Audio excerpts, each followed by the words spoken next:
হাজার হাজার বছর আগে যখন লিখিত ভাষা ছিল না, তখন মানুষ তাদের গল্প লিখে রেখেছিল পাথরের দেওয়ালে। এই গুহাচিত্রগুলো কি শুধুই শিকার ও জীবনের কাহিনী, নাকি লুকিয়ে আছে অজানা কোনো রহস্য? আজ আমরা জানব প্রাচীন গুহাচিত্রের রহস্যময় জগৎ সম্পর্কে। গবেষকরা বলেন প্রায় 30 থেকে 40 হাজার বছর আগে মানুষ প্রথম গুহার দেওয়ালে আঁকতে শুরু করে। লাস্কর গুহায় পাওয়া গিয়েছে বিশাল বাইসান, ঘোড়া আর হরিণের ছবি।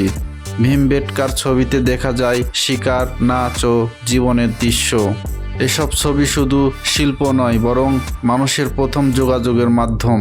অনেক গুহাচিত্রে দেখা যায় অদ্ভুত প্রতীক, উট, সাপের মতো আঁকাবাঁকা ছবি বা হাতের ছাপ। কিন্তু কেন এই প্রতীকগুলো আঁকা হয়েছিল? কিছু বিজ্ঞানী মনে করেন এগুলো ছিল কোনো প্রাচীন ভাষা, আবার কেউ বলেন এগুলো ছিল আধ্যাত্মিক চিহ্ন, যেখানে মানুষ দেবতা বা অদৃশ্য শক্তির সাথে যোগাযোগ করত।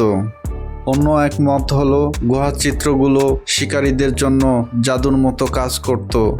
শিকারের আগে পানির ছবি এঁকে তারা বিশ্বাস করত শিকার সফল হবে। আবার অনেক প্রত্নতত্ত্ববিদ মনে করেন শামানরা ট্রান্স অবস্থায় গিয়ে এই ছবিগুলো আঁকত, যেন তারা অন্য জগতের অভিজ্ঞতা পাথরের দেওয়ালে ফুটিয়ে তুলছিল। কিছু গবেষক আবার বলেন এই চিত্র হয়তো ভিনগ্রহীদের সাথে মানুষের প্রথম সাক্ষাৎকারের প্রমাণ। উদাহরণস্বরূপ সাহারা মরুভূমির তাসিলি জাজের গুহাচিত্রে পাওয়া যায় অদ্ভুত হেলমেট পরা মানুষের ছবি, যা অনেকটা স্পেস স্যুটের মতো। এটি কি কেবল কল্পনা, নাকি অন্য কোনো জগতের দর্শনার্থী ছিল?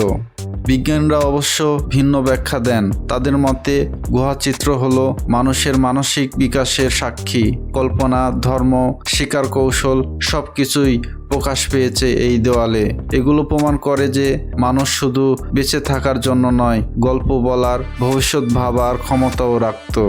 আজকের দিনে গুহাচিত্র কেবল শিল্প নয়, বরং মানুষের প্রথম ইতিহাসের দলিল। এগুলো থেকে আমরা জানতে পারি মানুষ কিভাবে চিন্তা করত, কি বিশ্বাস করত, আর কিভাবে প্রকৃতিকে বুঝতে চেষ্টা করত। হাজার বছরের পুরনো এই চিত্রগুলো এখনো অমীমাংসিত। এগুলো কি শুধুই শিল্প, নাকি প্রাচীন মানুষের রহস্যময় বার্তা? হয়তো এখনো দেওয়ালের ভিতরে লুকিয়ে আছে অজানা কোনো ইতিহাস। আপনার কি মনে হয়, গুহাচিত্রগুলো কি শুধুই কল্পনা, নাকি এর পিছনে আছে অন্য কোনো গোপন রহস্য?